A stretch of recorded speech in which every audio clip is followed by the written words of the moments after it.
Welcome to Running It Back, the lessons learned from sports podcast. It's been a minute, but nothing's going to hold us back. I'm back here with Tarlin Ray. Tarlin, how you doing? It's really good to see you. If I sound hoarse, I may hack a lung a little bit. I don't know what it is. It's a January cold. There's a little bit of ash out here in Yeah, LA. We plan to kick off the year in a different way. It's right. January 24th. We lost 2.5 weeks, and this is a shout out to everyone in LA, Altadena, Palisades area, folks in Malibu, folks that are evacuating still in the Castaic Lake because of the fires that are going to LA. It's like nothing I've seen before.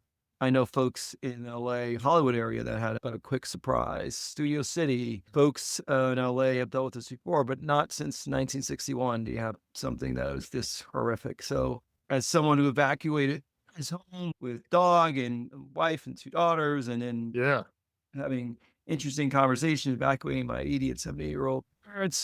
It is super thankful to be back, yeah, to be home, to just have to do a little bit of cleanup and trying to figure out what we can do because having the fire is like rupturing your Achilles. Everyone knows yeah, that. And the right. rehab takes forever. And so there's families that are going to be sort of dealing with this recovery, find a home, but also building back the community for a Mhm. very long time. And the Yeah, Altadena and the Palisades communities, you talk about that's what we try to find online, but those truly were rich communities in real life.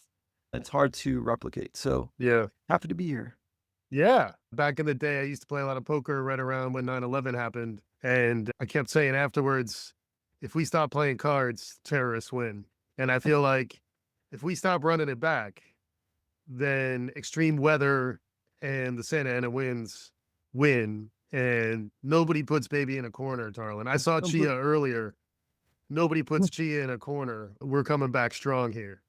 Absolutely. We're still tracking AQIs. We're tracking the air quality. We're worried for PDSs, particularly dangerous situations. There could be high winds. We're Mm, finally on the red flag alerts. Watch Duty is the best app if you ever need to track fires. So happy to be doing other things and looking forward to, particular, what could be a fun NFL yeah. weekend. Hmm. We wanted to cover some of the NFL quarterbacks. What's old is new. We have to talk about the NFL coaching carousel, and maybe we should continue to eat crow about our guy, Yeah. sleeping with Bieniemy, Eric Yeah. Bieniemy, Hmm. and then two new leagues, which I know you're super excited about. One in Unrivaled, and we'll talk about TGL. So Yeah. TGL kind of got my attention a little more than Unrivaled because when you said Unrivaled as we were setting up, I was like, say what? What was that again? But yeah, lots to talk about. And we should probably start with the NFL, right? We're heading into championship weekend, and then we have 2 weeks with a boring Pro Bowl skills competition nobody cares about, setting up for media week, setting up for the Super Bowl in February. I did hear, I don't know if you heard this, but the idea is to go to 18 games, 2 buys. Super Bowl is President's Day weekend, and we're all off on the Monday after the Super Bowl. So that's coming. We're not there yet. We're still going to do like mid February, like February 8th or something, is going to be Super Bowl LIX. so NFL taking over Christmas wasn't enough, No, and the NBA just eating crow that now need to take over. They're just going to keep bleeding into the calendar. There's I think now so. now it's President's Week. Yeah. I mean, I don't mind. When we lived in Boston, there was one year that in February we had 90 inches of snow. So we had an automatic Monday off because of snow day, but that doesn't Right. happen anymore. So Right. I don't mind it. Day off after, though. That's nice. Day off? Day off. You give me the day off?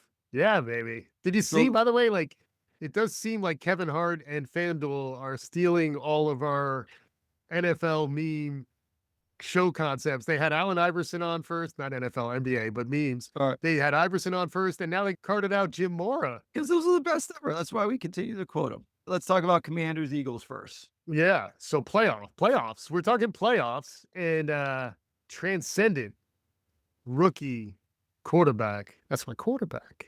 That's my Jayden quarterback. Daniels. Six rookie quarterback to play in a championship game. No one has ever won. Can you name any of the starting rookie quarterbacks?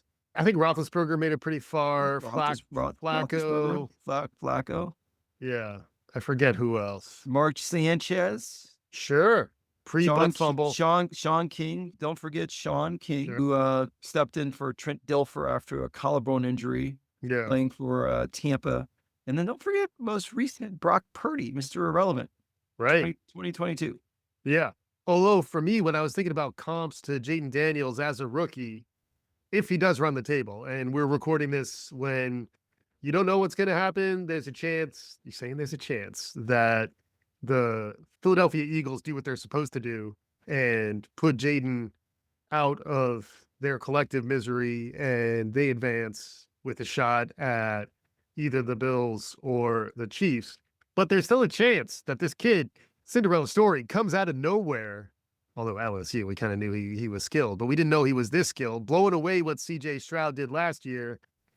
And the comp I had to make was to one Irvin Magic Johnson as a rookie, crossing lanes, winning the MVP of the finals. So this is all hypothetical. We don't know if it's going to happen, but It's actually not too big a reach. Jayden Daniels, when you look at the rookie quarterbacks, and you look at scoring defenses, all the rookie quarterbacks I named, it was first, third, first in terms of scoring defense. They all were riding a dominant defense. Roethlisberger, who was deemed to have the best rookie season for a quarterback ever, 2,700 yards, 17 touchdowns, 11 interceptions. He was able to slowly work his way into the. Was the bus there? I don't remember. Right? So that's some deep cuts. Mary Eileen did not do that research. Terrible towel. Give it a day off. But Jayden, I know that the stats are different, but 3,600 yards, 25 touchdowns, 9 interceptions, and then also 891 yards rushing and 6 touchdowns. A lot of cardiac kid finishes. Ultimately, he hasn't had an interception in 10 games. Yeah. Touchdown in the last 6 games that they've won. So he's got the JCVD, Jean-Claude Van Damme, pulse rate. He seems to get calmer when things get more intense. It's almost like everything slows down. It's like in The Last Dragon, you know, when he gets the glow and everything kind of slows down.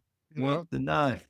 Yeah, that's all I got. No one's getting Jean-Claude Van Damme. How old? We're trying to appeal to the younger Are we? audience. Oh, I didn't realize. I missed the production really. meeting. I forgot. Not really. So, Jayden, you say everyone knew when he went to LSU. I remember watching him at ASU. He was, he's still thin. He was stick thin, chucking the ball around. There for 3 years, left, and COVID, the whole coaching staff got turned over. Came to LSU, beat out the quarterback, and played for 2 years. He's a Heisman winner. Yeah. So also, he played for 5 years. He's not like a super rookie. He is not Anthony Richardson, who's played 17 games. Right. So to also, in a collegiate game, have over 600 yards of offense, 350 yards passing, 200 rushing. Yeah. He's not a surprise. Right. But you don't think he comes in, he'll be able to do this with the 18th ranked scoring defense. Some of his teammates will say, Zach Ertz, who played with Andrew Luck at Stanford, said he reminds me of anyone. He reminds me so much of him because players gravitate around him. They just want to play, and he's humble. It's not about him, and he truly is looking out for the team. Terry McLaurin had a tough drop in one game during the season. He went up to Terry McLaurin to say, listen, that drop's not on you. We trust you. I'm going to keep coming back. There was a game he was one catch for 5 yards. Right. The team was winning. He's like, listen, we're winning, but I've not forgotten about you. And so Terry McLaurin, Scary Terry, his best year ever. This is his 4th or 5th quarterback. He had 15 touchdowns. Thank you, Scary Terry. You're on 2 of my fantasy teams. Sure. Jayden Daniels on one of them. So it's awesome to see a talent like this, but you're also going up against one of the guys who helped create the position the way it is today, running quarterback, and a Jalen Hurts, who was denied, was that 2 years ago? 2 years ago, in the Super Bowl against Patrick Mahomes. So it's an interesting game. Eagles have a great defense. Jalen Hurts is hurt. Yeah, I know. And it would be amazing if it happens, the Eagles win. Amazing just to stick at the Giants fans so Saquon continue to dominate. Sure. Okay. It's also like sticking it to Giants fans. It's like, fine. You know, like people should have better things to do than to stick it to Giants fans. Like we get enough on our plate than to be stuck at or stuck to. But anyway. Why are you sticking anything? We got it. Yeah. We're like, our life is suffering. So yeah, feel free to kick us while we're down. But the Eagles, the interesting thing for me is the Eagles, and maybe it relates a little bit to the other game, which I know we'll talk about next, is it's tough to be the overdog. It's tough to be the team that's just supposed to win. And that's part of why the Chiefs are so impressive. And it's part of why I want to see what the Eagles do coming out of this game. Because if there's ever been a nobody believes in us run in the NFL, that's been the Commanders this year. And even they're called the Commanders, they have new ownership. It's like they've been cleansed. It's like, Kyrie has been smudging sage all over where do they play? It's not even RFK. Wherever they play, they're playing on the road anyway. But like their mojo was bigger than the Detroit Lions, who were bigger than the Minnesota Vikings. So a lot of paper tigers have been revealed thus far in the playoffs. Well, you're just attacking the NFC North, aren't you? I am. By the way, Sam Darnold, pro tip, don't get carried out on your teammates' shoulders in week 17 when week 18 and the playoffs haven't happened yet. Probably not the best time. Even your agent would provide you with this counsel. Sam Darnold, I'm lifelong Vikings fan. Everyone's so confused by that. Yeah. Happy that we overperformed this year. Yeah. Sam Darnold did exactly what I hope he did. Yeah. Which is be Sam Darnold, overthrow a bunch of players, and enable us to make that choice, and it's no longer a tough choice, which is not pay him next year. Yeah. So to quote Dennis Green, paraphrasing, he is who we thought he was. All right, so I think we covered that game. Mount Rushmore, Allen Iverson, we got Jim Moore, and James Green. Run the gamut there, but now moving on to everyone says of the cheaters. The cheaters, right? The Kansas City cheaters. Yes, yes. Really? Do you fall in this? No. I think they're the overdogs, and I'm kind of rooting for history, frankly. I even wasn't that skeeved out by the shots of Taylor Swift and Caitlin Clark awkwardly hanging out in the Kelce box at the stadium. Like, I still was able to root. You don't think that was a natural? You don't think that was authentic? Instead of being on playing for Unrivaled, she's in, watching the game. Yeah, and she's living the dream. I mean, like, Caitlin Clark, I just feel like the meme power, the raw, unleashed meme power of Taylor, Kelce, Mahomes, and Caitlin Clark. That's a lot of juice. Not to mention Andy Reid, his State Farm ads. He actually has a little bit of comedic timing. But if you put all that aside, when you were talking about how good a dude Jayden Daniels was to Scary Terry, I was immediately thinking about how great a teammate Lamar was to Mark Andrews. Oh, yeah. After he majorly choked. I mean, like, seriously choked in that game. But that game was a toss-up. And is this the Bills' year? They also are the nobody believes in us. They have a little more motivation. Can they take down the Death Star? Can they take down the overdog in the Kansas City Chiefs? What are your thoughts on that game? So a couple of things. I think Patrick Mahomes is the James Harden of NFL quarterbacks, not from winning, not from his ability to close the deal. Yeah. But he always got the foul. He was always able to stretch through. He knew the rules. He was able to stretch the rules. So he was always coming up with something new where he pump fakes. I might have made the analogy to your boy CP3, but sure, continue. So everyone's frustrated that Mahomes is getting these calls. Yes, he is flopping, but he's playing the refs. Yeah. So they create a new rule. It's Mahomes' rule. It's anti-flop rule. He won't do it anymore. He'll figure out some other way to win. Yeah. I don't hate the Chiefs on that. I actually impressed by, they've had 4 guys that have been consistently been there throughout this run. It's Mahomes, Kelce, Chris Jones in defense. I guess it's 5. Spags on the defense coordinator, and Andy Reid. Right. So it's impressive what they've done. They made a bold move, and now the rest of the NFL was sort of following when they got rid of Tyreek, and they sort of not paying for those receivers. Exactly what the Bills are doing. They didn't pay big money for Diggs. So we're in for history, but that's a big dude. And no one was typical Josh Allen. Yeah. And they don't care. No, this NFL teams like, let's protect the quarterback. They're just going to run him. Yeah. James Cook is a unheralded player. Let James cook. And they'll throw. Amari Cooper and those wide receivers, who knows if they're going to get the ball, but it's going to be like 15, 16 throws, and then Josh Allen's going to run forward. Yeah. I think it's going to be a great game. I don't have the Chiefs hate. I know the stats show that over the last 3 or 4 years, they barely got any calls. But if you look at the 2 years, 3 years prior to that, average out actually looks a lot different. So I'm hoping for a good game, but I actually think the Bills may win. Yeah. Which Because gets back I to think my point of Josh Allen's a force. can Patrick Mahomes move up an echelon in terms of legendary overdog performances to rival Serena Williams and Tiger Woods as some of the legendary all-time overdogs? Because you also got to admit the defense is much better, but they go so far as Mahomes goes. It'll be interesting to see if the Bills emerge, and then if they have enough juice to get it across the finish line. We'll be tracking it here. Lots to pay attention to. And before you know it, the NFL draft will be rolling around. A lot of the new head coach maneuvers, those pieces have already fallen in place. Detroit getting knocked out early. The Commanders helped accelerate some of the hires with two of Dan Campbell's coaches landing the Bears and the Jets gigs. Any closing thoughts, or do we shift now to talk about the coaching carousel? Coaching carousel. I just, by the way, when you say overdog, I always think of, and no one, I think of the cartoon Underdog. Sure, yeah.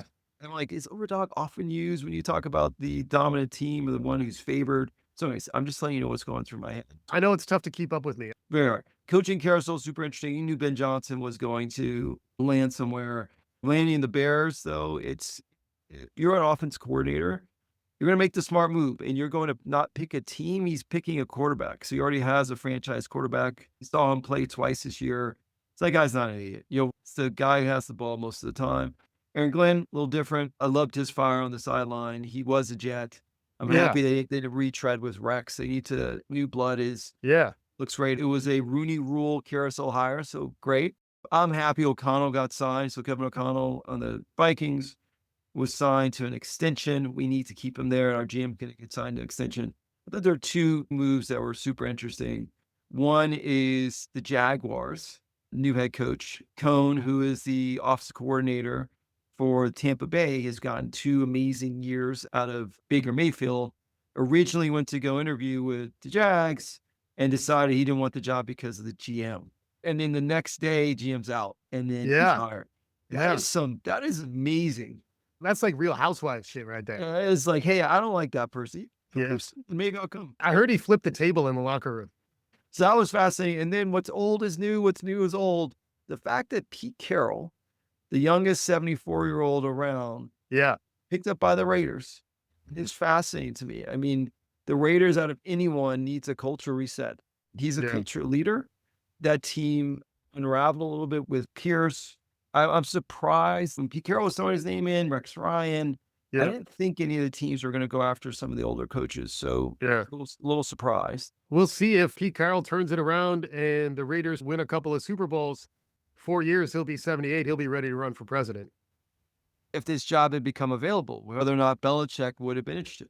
Belichick had only signed his letter of intent. I think his girlfriend's probably more comfortable in Chapel Hill than she would be in Vegas competing for attention. My friends all texted saying it. I think his girlfriend's more comfortable being around people her age. Exactly. So coaching carousel is fascinating. We will, because we have pounded the table. I pounded the table a little bit about Eric Bieniemy. Yeah. And let's throw in Brian Flores, too, whose name is getting bandied.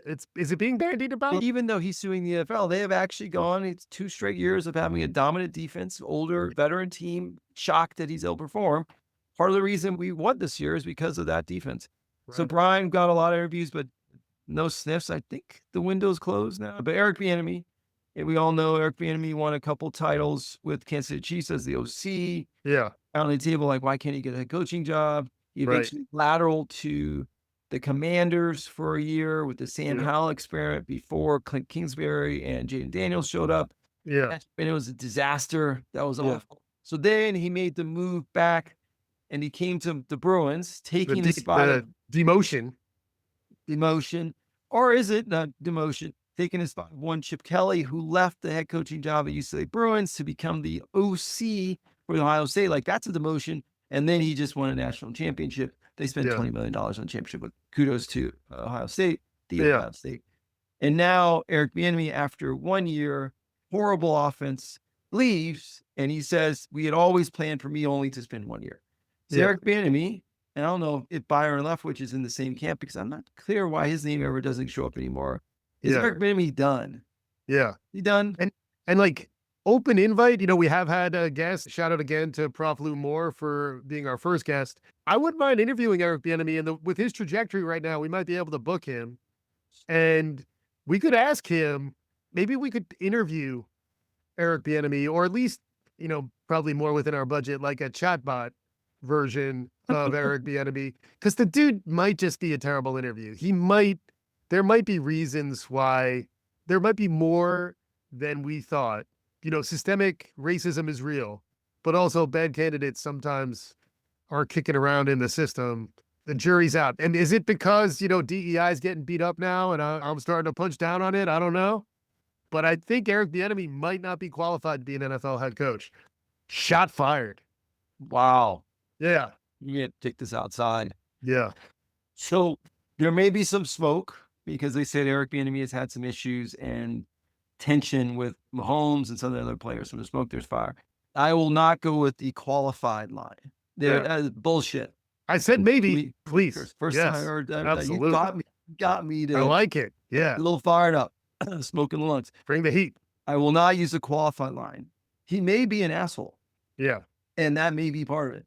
And it's just a harder time relating to these kids, the kids of the Bruins, and was also not adapting well, at least from what I saw and the team and the Commanders last year, to the talent that he had. He was running plays that there's no way Sam Howell and the other quarterbacks should have been throwing what they were throwing. So it could be bullheaded in terms of we can run this play regardless of the talent I have. I think there's a little there. I will not say he's not qualified. And maybe that the parenting advice that I love is applicable here as coaching advice. You got to parent the kid you have, not the kid you want. You got to coach the players you have, not try to get them to adhere to your system. Does he have a little bit of Mike D'Antoni to him? Maybe. It's a great story. That's a great segment. Listening to Coach K pod, and Shane Batty is interviewing Coach K and talking about the first time he's coaching the pros, and he was going after one pro who they never said his name, but was never great in pick and roll. Team USA, what you need to do better. And midstream, as he's talking to this pro who had never been talked to like this in his career, realized that he was making a mistake and caught him. And so instead of coaching like in the Bobby Knight way, he learned that he has to coach differently. He has to engage differently with the individuals on the team. And so back to your coach the players you have, not the players you want. Yeah. So I accept your apology. Thank you. That's not an apology. We'll move on. Call the game. Commanders, Eagles, who you calling? I'm thinking it's going to be Eagles, Chiefs. Okay. Eagles, Chiefs. You heard it here first. Eagles, Chiefs, and Chiefs. All right. Yeah. I'm going to go Eagles, Bills. Yeah. Bulletin board material for Saquon and Jalen Hurts so good. All right. And then we wanted some quick hits on some of the innovation that's happening around the periphery. It is still NFL season, but it's winter. Golf and women's basketball. Well, a couple of shots. Congrats on you getting 2 starters on the NBA All-Star team. Yeah. Cat, who you were lambasting and you thought was not a good fit. And take that, Mobley. Yeah. Brunson. And then we had 2 old heads. Actually, really a lot of old heads. You got Kevin Durant is a starter. Steph, they're playing in San Francisco, right? So they're playing in his hometown. That's like a Kobe one. And LeBron, that feels like we haven't moved forward at all. So let's go to TGL. Tomorrow Golf League was supposed to start last year. Yeah. Most people are confused. It's SoFi Stadium, so you think it's SoFi in LA. No, it's SoFi in Florida. Who's got 2 thumbs that was confused before this show? Yeah. But it is a 6-team league. It is pros that you know and some pros that you actually don't know. Yeah. They're competing for a trophy at the end and prize money. They are playing, imagine it is a glorified, huge simulator. Yeah. You're hitting into a massive screen. Yeah. You're hitting off of, whether you're in the fairway, they have actual grass that simulates the fairway. Yeah. Turf and sand. And then once they get close to the green, they're actually hitting off a sort of artificial turf and a rotating putting green. And the green has variable undulations. Like it undulates. I just wanted to say undulation. You just want to say undulation. So what is your one word to describe or two to describe TGL, your first read of it. I'm saying innovative TV. I think it's a good TV product, and they might have over innovated, but I feel like that's probably better than not innovating enough. I feel like they might need to dial it back a little bit, but I would call it innovative sports television, which is 3 words. You're welcome. I'm for it. Don't like bad golf. Mm, So the challenge, I like the pros getting a chance to rib each other. I wouldn't say a lot of these pros have a personality, but at least you get to see them yeah, engage. right. Tiger's not a natural. They have something where you drop a hammer, and if you drop the hammer, the hole can be worth two. Trying too What I hard. mean, try. What I mean by bad golf is these guys, you're used to watching them just nail wedges from 100 Yeah, yards. You want to right. watch that. You go out every day to play golf because you Yeah. want to at least hit that flush shot. Mm, These guys from 100 yards, it was 100 yards in, we had no chance. yeah. They're flying the green. It was ridiculous. I think they need to recalibrate their simulator. Something, but well, imagine you're also hitting a simulation. It's your eyes as well. So Yeah, these guys were juiced. So they say they were hitting ball 10 to 15 yards farther. And yeah, then around the greens, it wasn't pretty. They were yeah, taking extra shots in the sand, yeah. missing putts that were breaking in a weird way. And then Kevin Kistner, I don't know if you Just saw him. choking. It was awful. He took more penalty strokes, not being able to fly the simulated course, going off into the water. And it's stadium golf, and people are talking a lot of crap. It reminds me a little more of like golfing and gambling with your friends. Great gambling. That's exactly it. So the innovation and PJS agree with this is I want those guys with their own money to start That gambling. I It's like what it. they do anyways. Yes. When they're playing their home game, they're betting on Yeah. every shot, on And let's every birdie. and let's bring Jordan in while we're at it. And Yeah. they're fine. That to me actually ramps it up a little bit more so you can see how these guys really engage. Mm. And then we got to work on the short shots, but we'll see. I'll watch again this Monday. Shout out 6:30 Eastern. Yeah. 3:30 Pacific on ESPN. I think it's Rory's team against someone. So we could first Yeah. get to see Rory in the simulator, but it was an interesting watch. And for me, as a golfer, not a good golfer, but a golfer, it's hard to watch bad golf. Yeah. But I think it'll stick around. I think there's enough elements. It's winter. We got nothing else going on. You're going to keep Tiger around, and other folks who really can't walk a course anymore, they certainly can walk 20 yards from the simulator to the green. We'll see what happens. I'll leave you with this. Max Homa, who's on the team with Tiger Woods and Kevin Kistner, the Jupiter team. Yeah. Once again, we have all these leagues. We're trying to, I don't remember the live name, and I got to remember the Yeah. TGL name. A lot of work. The Jupiter team, Max Homa, because they got housed, lost like 11-1, 12-1. He said, well, I have two guys on my team that aren't actually playing on the tour. Yeah. Tiger's not playing on the tour. Neither is Kevin Kistner's in the booth. So he has a massive disadvantage. And then we're going to bring it home with the other innovation that's out there, which is Unrivaled. I must admit, I have not seen Unrivaled, but this is building on the Caitlin Clark phenomenon, Angel Reese, the U.S. Olympic team, transcendent year that women's basketball had in a little bit of a hangover situation, but to try to continue with the juice, there's a new league out there. I will say I'm skeptical to the point that I haven't watched it yet. Maybe I'll get around to it, but it sounds like you have more interest, some takes on the new Unrivaled Women's Basketball League. I know it happened. So I would say unfair to Nafisha Collier and Brianna Stewart, who are the founders of this league, to say it's building off of Caitlin Clark. Yeah. They were working on this and launched it. They wanted Caitlin Clark to play, but launched it, right after this most recent season. This has been building. Right. This is supposed to take the place of the key stars playing WNBA, having to play overseas Yeah. to make money, and actually staying home to play in a 3-on-3 league. It's a compressed court. So imagine smaller court. You played in those gyms where you cross over half court and all that fun. You feel like you're at the 3-point line. I mean, I played 4-on-4, but 3-on-3 full court is just weird. It's the same. I only watched a couple of highlights. The scoring is pretty high. Yeah. In the 80s. And, once I talk about team names, it's another group of names that. Yeah. Is there an Elam ending? I was going to give you some of the team names. We got the Laces, the Mist, Rose, the Phantoms.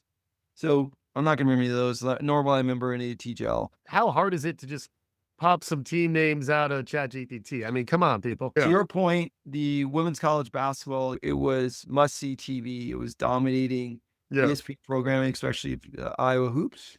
I quizzed you to ask who the number one women's college basketball team is right now. Yeah. South Carolina, you're close. Number 2, UCLA. Good Bruin. I did have 2 and 4. Notre Dame 3, UConn is still there, Paige Buckers, Juju Watkins is still dominating, doing her Yeah, thing, and so yeah, there's great ball happening. It's just seeing how curious how the rival will translate. I think it had a great first opening, yeah, and women's sports continuing to rise. So we talk about what's old is new, what's new is old. We have a lot of new now. yeah, We got a little bit of old that we're talking about. We have Patrick Mahomes once again yeah. in the championship game. He's old before 30, which is Yeah, saying exactly. something. We have Yeah, Josh Allen trying to break through again. We have Jalen Hurts back trying to break through. We have the new and Jayden Daniels. We have TGL. We got the old, which is Kevin Kistner. Like, you still play golf. yeah, Tiger, like, everyone still wants to see him, but yeah, he's not hitting necessarily great shots. He did not have one Tiger shot. He hit like one putt. Everything else yeah, is just pretty mediocre. yeah. So we're in this weird phase right now of sports, and we'll see what cracks. We'll see what cracks. I still, going back to when I was growing up, I liked home run derby.